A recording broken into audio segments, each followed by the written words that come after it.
الله من الشيطان الرجيم بسم الله الرحمن الرحيم لن تنالوا البر حتى تنفقوا مما تحبون تم ہرگز نیکی کو نہیں پا سکتے یہاں تک کہ تم اپنی پسندیدہ چیز کو خرچ نہ کرو. جب یہ آیت کریمہ نازل ہوئی ابو طلحہ رضی اللہ تعالی عنہ اللہ کے رسول صلی اللہ علیہ وسلم کے پاس تشریف لائے. یا رسول اللہ صلی اللہ علیہ وسلم، مسجد نبی کی بغل میں میری زمین ہے جو مجھے بہت پیاری ہے، میں اللہ کو راضی کرنے کے لیے اللہ کے نام پر وقف کرتا ہوں اس کو.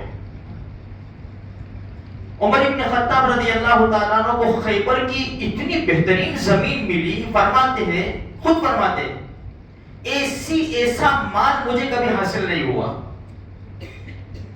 بہت پسند آیا ان کو وہ خطہ.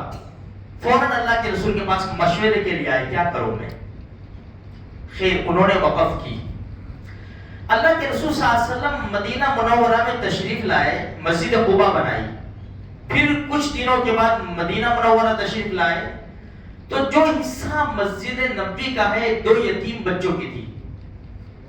اللہ کے رسول نے ان سے بلا کر بات کی تو انہوں نے وقف کرنا چاہا، لیکن اللہ کے رسول نے اس کی قیمت دی. تو کہنے کا مقصد یہ ہے، یہ وقف جو ہے ابھی جو ہمارے سر کے اوپر منڈلا رہا ہے وقف بل، یہ نئی بات نہیں ہے.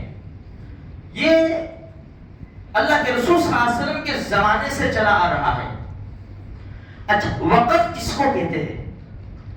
اللہ کو راضی کرنے کے لیے اللہ کے نام کے اوپر اپنی جائیداد بخشش کر دینا، دے دینا، اس کو کہتے ہیں وقف. اب جب کوئی چیز وقف کر دی نا تو اس کا اللہ کے سوا کوئی مالک نہیں ہو سکتا. بھائی یہ مسجد ہے، جس نے بھی زمین جو بھی کچھ تھا وقف کیا. مدارس ہے، مساجد ہے، خانقاہ ہے، مراکز ہے، قبرستان ہے، مزاروں کی جگہ ہے، اربوں خربوں کی جگہ ہے مسلمانوں کے پاس ہندوستان کے اندر. بہت بڑی بڑی جائیداد ہے. وہ اس کا مالک کون ہے؟ اللہ کے سوا کوئی نہیں. لوگوں نے اللہ کو راضی کرنے کے لیے اپنی جائیداد کو وقف کیا ہے کہ بھائی اب یہ لگے گا اللہ کے نام کے اوپر. میرے بھائیوں، ظاہری بات ہے، جس درخت کے اوپر پھل ہوتے ہیں نا پتھر وہیں مارے جاتے ہیں. ہاں، ابرار ٹپکی اتنی ساری جائیداد، قسم کی راستے تلاش کیے مداخلت کرنے کے، اندر داخل ہونے کے. اب یہ چاہتے ہیں کہ یہ جو وقف بورڈ ہے اس کے اندر غیر مسلم بھی آئے. چھوٹی بات نہیں ہے، یہ بہت بڑی بات ہے میرے بھائیوں. اس کو سیریس لینے کی ضرورت ہے. اگر یہ کہے 40% ہمارے آدمی، 60% تمہارے آدمی، چلے گی ہماری.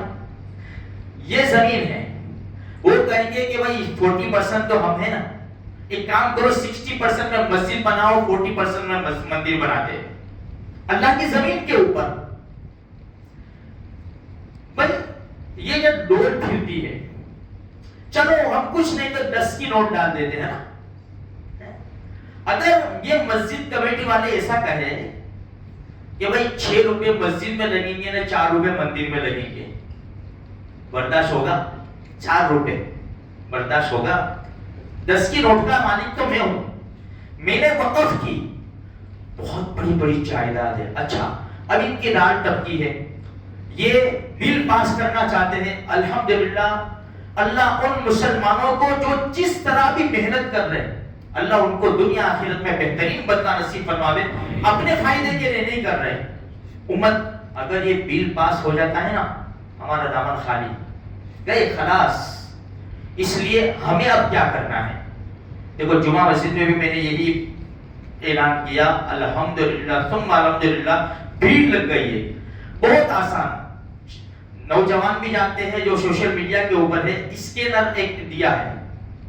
ابھی سمجھ میں نہ آوے تو لڑکا یہاں کھڑا رہے گا، دوسرا بھی ایک دو کوئی جوان تیار ہو جاوے جن کو سمجھ میں نہ آوے تو باہر کھڑے ہو جاوے. ایک تو یہ لڑکا ہے انشاءاللہ نیچے کھڑا ہوگا، دوسرا بھی ایک دو تیار ہو جاوے. بہت آسان ہے، اسکین کر دیا ہے تو سیدھا ایک وہ آ جائے گا بالکل. اس کو کلک کیا اور ایک دوسرا بٹن دبا کے ای میل گیا. بس اتنا ہی کرنا ہے, کچھ کرنا نہیں ہے. انگلی کٹا کے شہیدوں میں نام لکھانا ہے بس میرے بھائی. اگر پھر اتنا بھی نہ کیا نے تو پھر ہم قصوروار ہیں, ہم قصوروار ہیں. پھر اس لیے الحمدللہ ثم الحمدللہ بہت سارے مسلمانوں نے اس میں حصہ لیا, اس لیے کہ ہماری ذمہ داری بنتی ہے, ہماری پوری ذمہ داری بنتی ہے.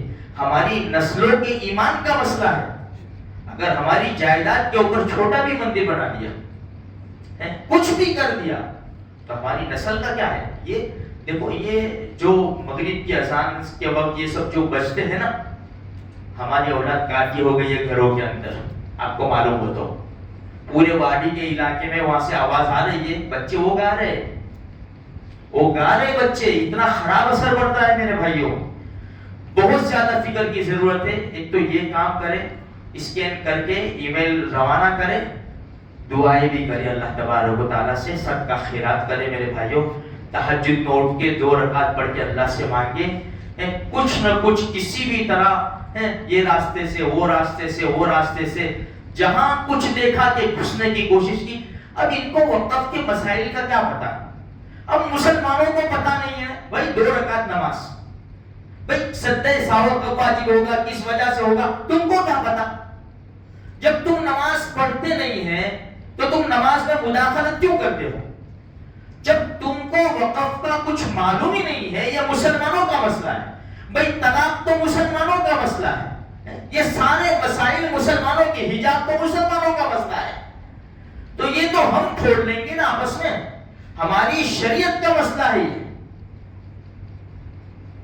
تم کو مداخلت کی ضرورت نہیں, تم کو اس میں سمجھ میں نہیں آئے گا. خیر باتیں تو بہت ہیں میرے بھائیوں, بس ہمیں اتنا یہ کام کرنا ہے. جن لوگوں نے کر دیا ہے الحمدللہ مبارک ان کو, اور جن لوگوں نے نہیں کیا ہے وہ ضرور کر لے گے. اور وہ لوگ جن کو سمجھ میں آ رہا ہے ان کی ذمہ داری ہے کہ جن کو سمجھ میں نہیں آ رہا ہے اور جنہوں نے ابھی تک یہ کیا نہیں ہے, تو ان کی ذمہ داری بنتی ہے کہ ان کو بھی سمجھا بجھا کے یہ کام کراوے. یہ کوئی ایک مسلک کا, کوئی ایک فرقے کا مسئلہ نہیں ہے, یہ پوری امت مسلمہ کا مسئلہ ہے. اللہ تبارک و تعالیٰ یہ جتنی بھی وقف کی چیزیں ہیں اور مسلمان اسلام مسلمانوں کے جو پراپرٹی جتنا بھی جو کچھ بھی ہے, اللہ تبارک و تعالیٰ ہم سب کی حفاظت فرماوے اور نیک عمل کی توفیق نصیب فرماوے.